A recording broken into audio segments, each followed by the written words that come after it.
अस्सलामुअलैकुम everyone, welcome back to our YouTube channel dare expert sir.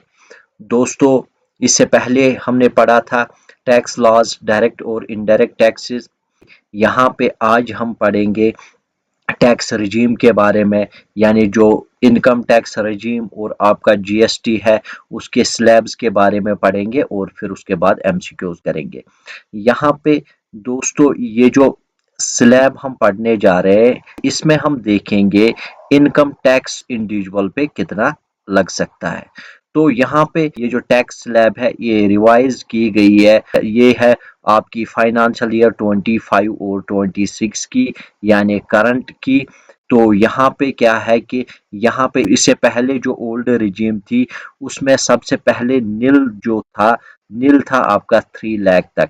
इस वाले regime में से पहले जो आता है यहाँ पे अप टू 4 लाख नील है, यानी 4 लाख तक आपको कोई टैक्स नहीं देना है। उसके बाद 4 लाख 1 टू 8 लाख यहाँ पे 5% है। उसके बाद 8 लाख 1 टू 12 लाख तक 10% है। उसके बाद यहाँ पे दोस्तों 12 लाख 1 टू 16 लाख 15% देना है आपको टैक्स। उसके बाद यहाँ पे 16 लाख 1 टू 20 लाख यहाँ पे 20%। उसके बाद यहाँ पे 20 लाख 1 टू 24 लाख तक कितना 25%। और जिसकी इनकम होगी यहाँ पे अबो 20 लाख उसको देना है यहाँ पे 30%। आइए देखते अब एग्जाम्पल जो है कैसे टैक्स यहाँ पे लगता है। तो यहाँ पे देखिए दोस्तों, कैलकुलेशन विथ स्टैंडर्ड डिडक्शन। उससे पहले की जो टैक्स रिजीम थी उसमें स्टैंडर्ड डिडक्शन थी आपकी 50,000। तो यहाँ पे जो है रिवाइज्ड करंट की जो स्टैंडर्ड डिडक्शन है वो है 75,000। तो यहाँ पे क्या इसका मतलब है सारा कुछ जानेंगे। सबसे पहले जिसका ग्रॉस इनकम बन जाता है, यहाँ पे मान लो किसी का ग्रॉस इनकम है यहाँ पे 12 लाख, यानी 1 ईयर में कोई बंदा जो है वो 12 लाख कमाता है। ठीक है दोस्तों, इनकम टैक्स अथॉरिटी क्या करेगी? सबसे पहले इसको स्टैंडर्ड डिडक्शन जो है वो लेस होगी, यानी 12 लाख माइनस यहाँ पे स्टैंडर्ड डिडक्शन कितनी है 75,000। तो जब ये 75,000 काटेंगे उसमें बन जाता है यहाँ पे टैक्सेबल इनकम 11,25,000, यानी टैक्सेबल इनकम मीन इस पे अब टैक्स लगेगा। अगर किसी का 6 लाख इनकम है उसको 75,000 काट के 5,25,000 पर टैक्स लग सकता है। ये जो स्लैब्स हमने पीछे पढ़े वो यहाँ पे इसी एग्जाम्पल में अप्लाई करेंगे। तो यहाँ पे क्या है कि फर्स्ट 4 लाख तक जैसे कि आपने पीछे पढ़ा है वो है नील। हमने यहाँ पे कितने पे टैक्स लगाना है? 11,25,000। तो ये क्या है कि यहाँ पे सबसे पहले फर्स्ट 4 लाख तक कितना है यहाँ पे नील, यानी 4 लाख तक कुछ नहीं देना, जीरो टैक्स। उसके बाद और 4 लाख टू 8 लाख तक दूसरी स्लैब जो कि आपने पीछे पढ़ा 4 लाख टू 8 लाख तक, यानी 4 लाख 1 टू 8 लाख तक कितना देना है 5%, यानी दूसरे 4 लाख पे कितना होगा यहाँ पे 5%, यानी 5% ऑफ 4 लाख। तो कितना होगा वो बन जाएगा आपका 20,000, यानी पहले 4 लाख तक जीरो, उसके दूसरे 4 लाख तक 20,000। ये 4 4 लाख क्यों मैं यहाँ पे डिवाइड करता हूँ, क्योंकि यहाँ पे दिया हुआ है पहले 4 लाख तक नील। यहाँ पे जो दूसरे स्लैब में आएगा 8 लाख माइनस 4 लाख 1 हो गया, यहाँ पे 4 लाख आएगा। तो 4 लाख पर 5% इतना भी बचेगा यहाँ पे जो है वो तीसरी स्लैब में आएगा, यानी नेक्स्ट 4 लाख में। तो यहाँ पे बचा कितना 11,25,000 को जब ये 8 लाख काटेंगे वो बच जाएगा आपका 3,25,000। तो उस पे कितना लगेगा? उस पे यहाँ पे लगेगा आपका तीसरे स्लैब में जैसे आपने पीछे पढ़ा वो है आपका 10%। तो 10% जब देखेंगे 3,25,000 का वो बन जाएगा आपका 32,500।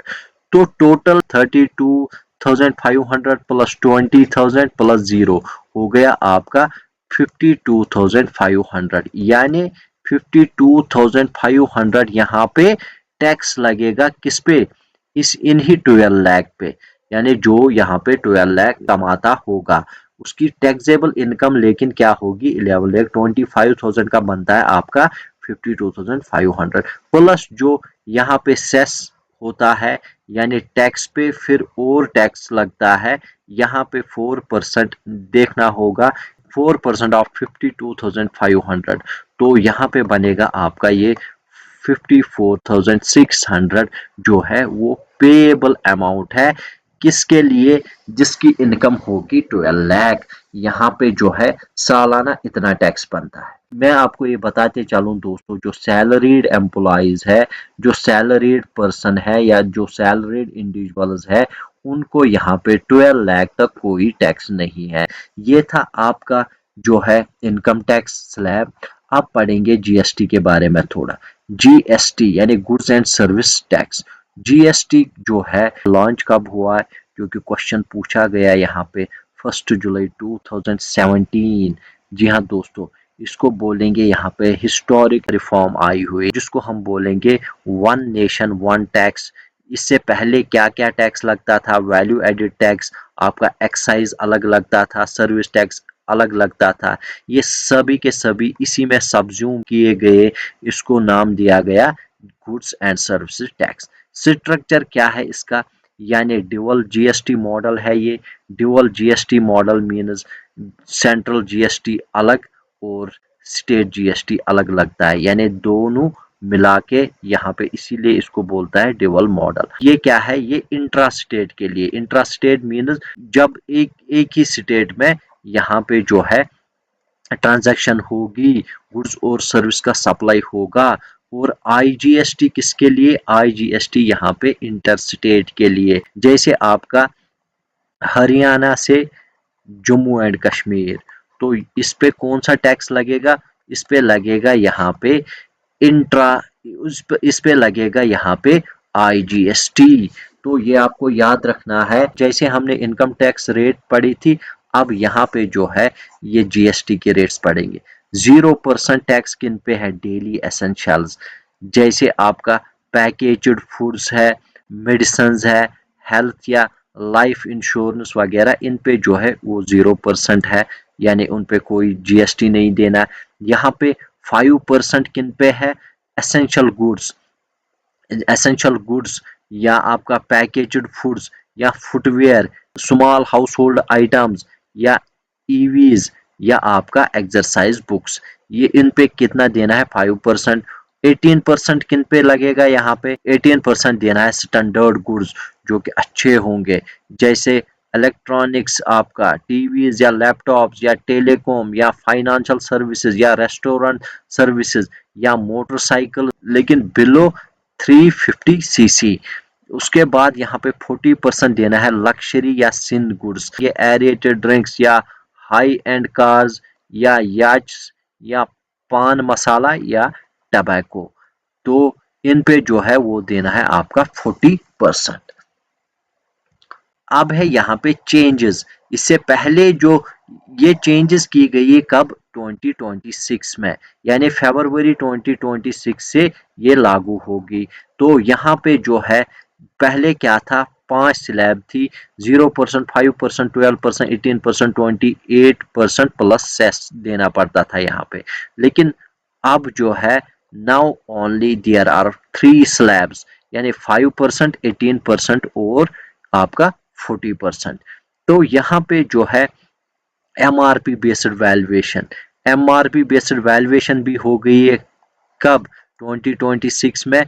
जैसे कि आपका सिन गुड्स के लिए, सिन गुड्स जो कि आपने पीछे पढ़ा, टबैको वगैरह, taxation now on MRP instead of transaction value, MRP पे यहाँ पे टैक्स लगेगा ना कि ट्रांजैक्शन वैल्यू। दोस्तों मान लो कि किसी प्रोडक्ट का यहाँ पे प्राइस होता था 100 रुपीज़, तो जब हम शॉपकीपर के पास जाते थे, हम वो यहाँ पे डिस्काउंट देता था, मान लो कि 20 रुपीज़ का हम 80 रुपीज़ जो है वो पे करते थे, तो उसी 80 रुपीज़ पे हमें यहाँ पे जीएसटी देना पड़ता था।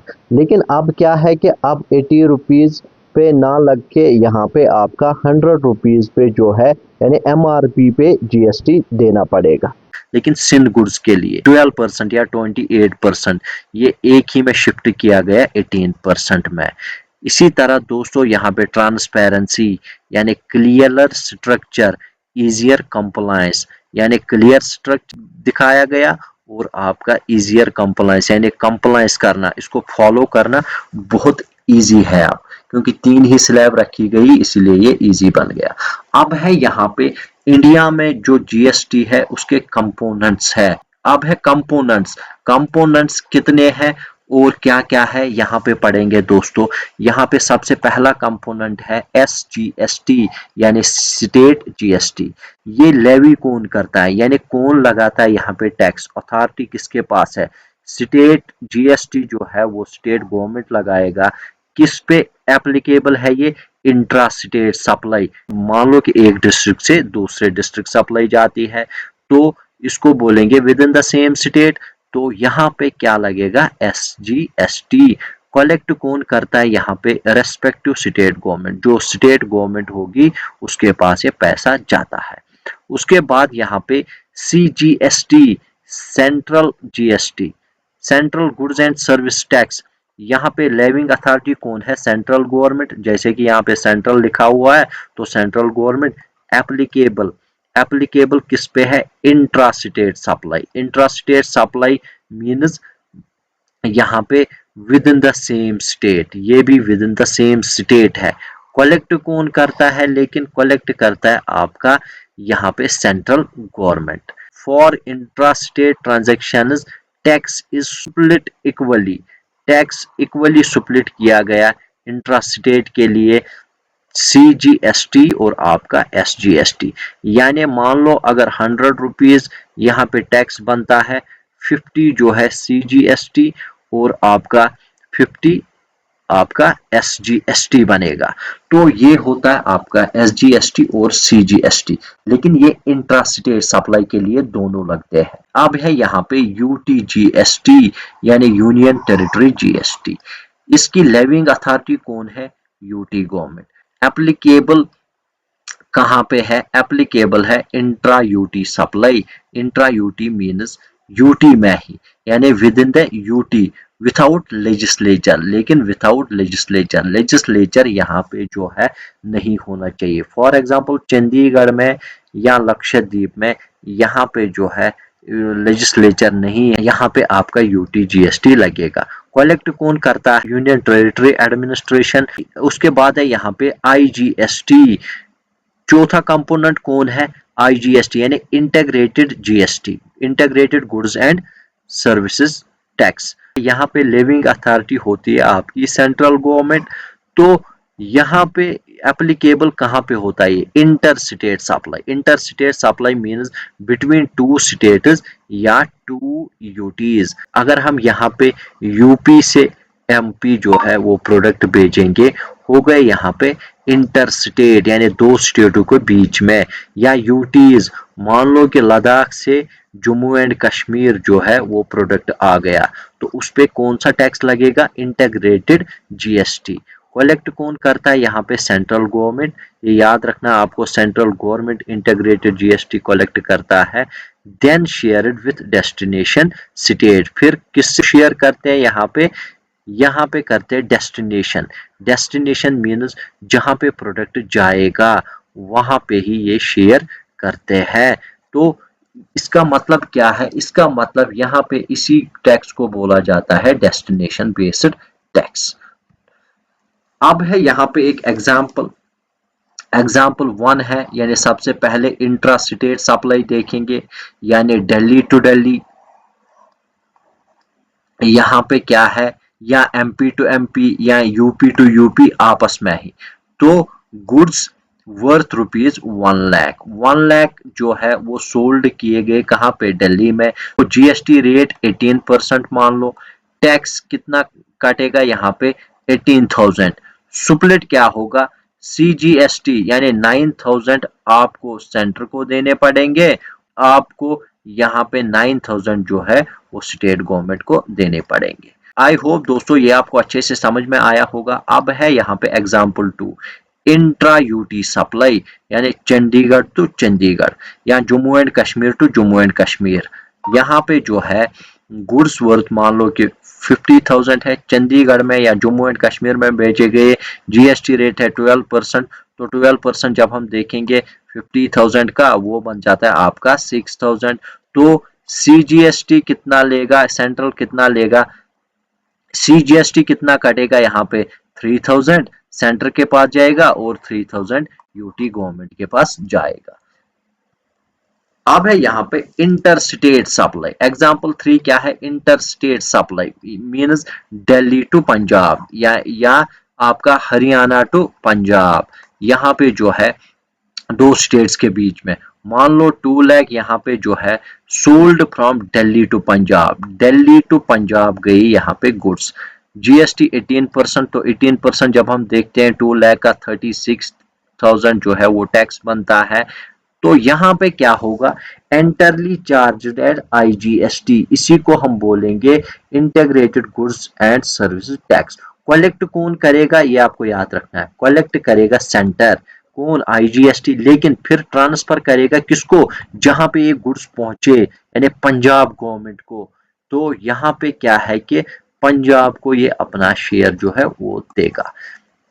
अब है यहाँ पे quick recap, CGST plus SGST intra state supplies, CGST plus UTGST intra UTGST, IGST लगता है आपका इंटर स्टेट या आपका इंपोर्ट्स, यानी जो हम बाहर से मंगाएंगे, यानी एक स्टेट दूसरे स्टेट से मंगाएगा।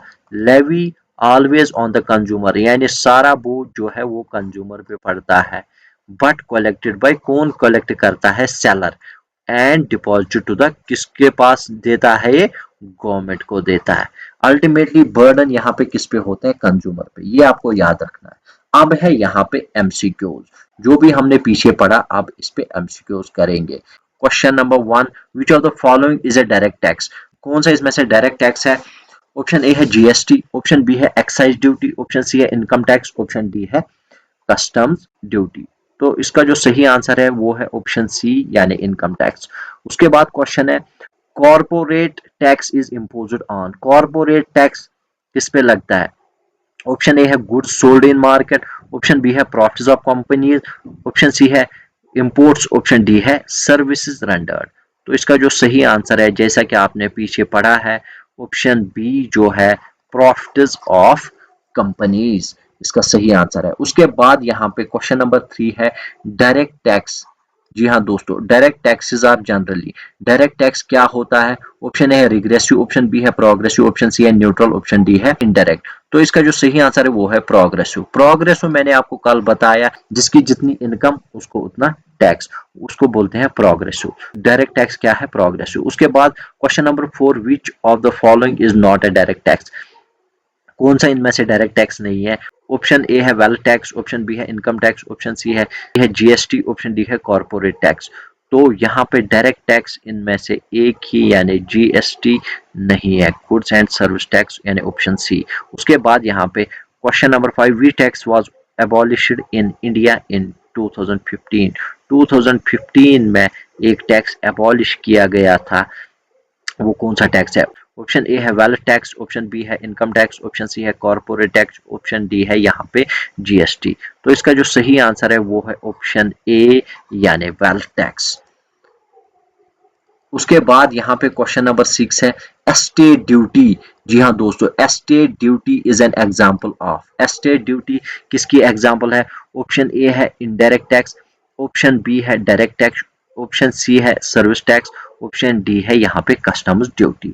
तो इसका जो सही आंसर है एस्टेट ड्यूटी यहाँ पे है आपका ऑप्शन बी, यानी डायरेक्ट टैक्स। ये आपको याद रखना है, इनहेरिटेंस प्रॉपर्टी पे लगाया जाता है। उसके बाद यहाँ पे क्वेश्चन नंबर 7 है, यहाँ पे direct tax are considered, option A है इन्फ्लेशनरी, ऑप्शन बी है नॉन इन्फ्लेशनरी, ऑप्शन सी है न्यूट्रल, ऑप्शन डी है इनडायरेक्ट। तो इसका जो सही आंसर है वो है नॉन इन्फ्लेशनरी, यानी यहाँ पे इन्फ्लेशन के साथ डायरेक्ट टैक्सेस को कुछ लेना देना नहीं होता है। उसके बाद यहाँ पे question 8, corporate tax is levied under? Option A है जीएसटी एक्ट 2017, ऑप्शन बी है income tax act 1961, option C है कस्टम्स एक्ट 1962, ऑप्शन डी है फाइनेंस एक्ट 1994।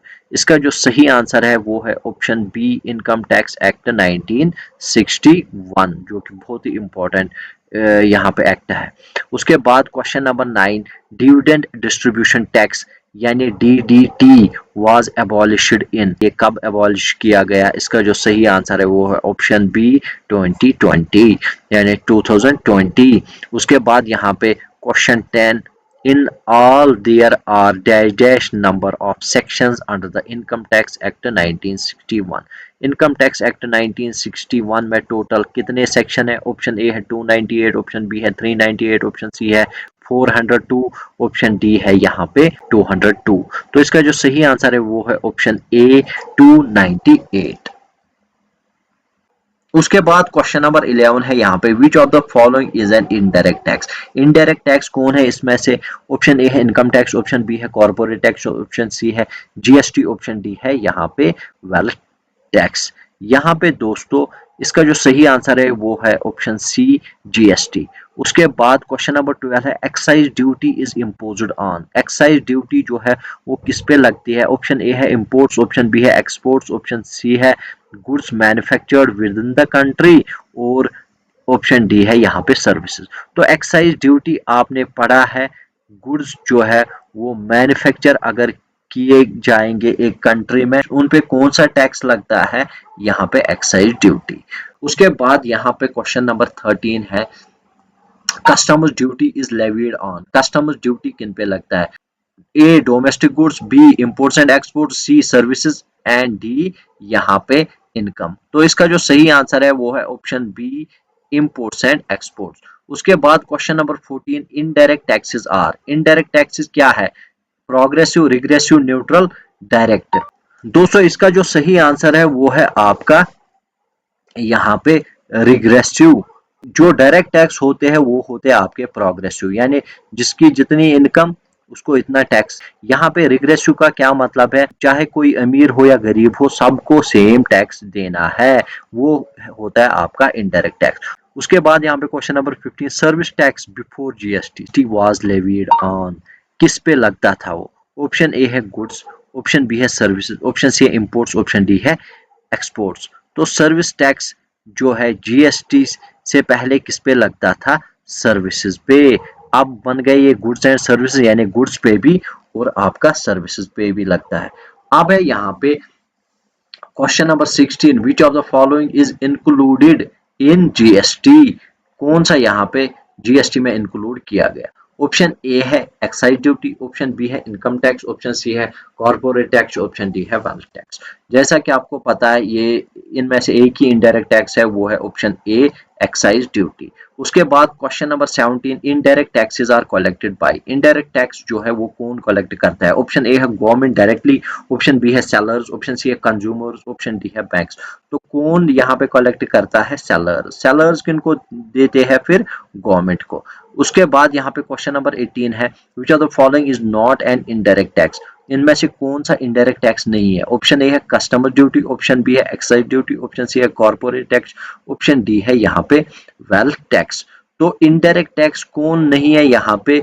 ऑप्शन सी जो है यहाँ पे कॉर्पोरेट टैक्स जो है वो यहाँ पे डायरेक्ट टैक्स है, ना कि इनडायरेक्ट टैक्स। यहाँ पे एक और ऑप्शन जो है बोथ सी एंड डी। जी हाँ दोस्तों, सी और डी जो है दोनों यहाँ पे जो है इनडायरेक्ट टैक्स नहीं है, ये दोनों डायरेक्ट टैक्स है।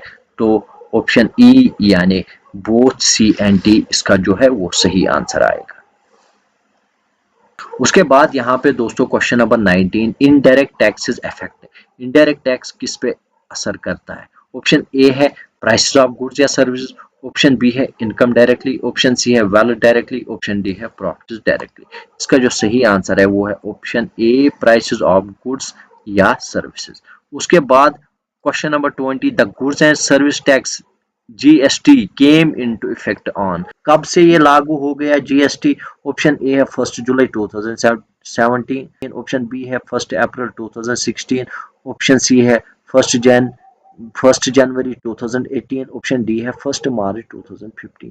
तो इसका जो सही आंसर है वो है ऑप्शन ए 1 जुलाई 2017। उसके बाद क्वेश्चन नंबर 21 है the customs act was enacted in. Customs act जो है वो कब से लागू हुआ? इसके ऑप्शंस क्या है? ऑप्शन ए है 1962, ऑप्शन बी है 1956, ऑप्शन सी है 1975, ऑप्शन डी है 1980। मेरे ख्याल से इसका जो सही आंसर है वो है ऑप्शन ए 1962। यहाँ पे ये जो टॉपिक है यहीं पे ख़त्म करेंगे। आज के वीडियो में बस इतना ही। अगर आपको वीडियो पसंद आए तो लाइक कर दीजिएगा। Thanks for watching our video.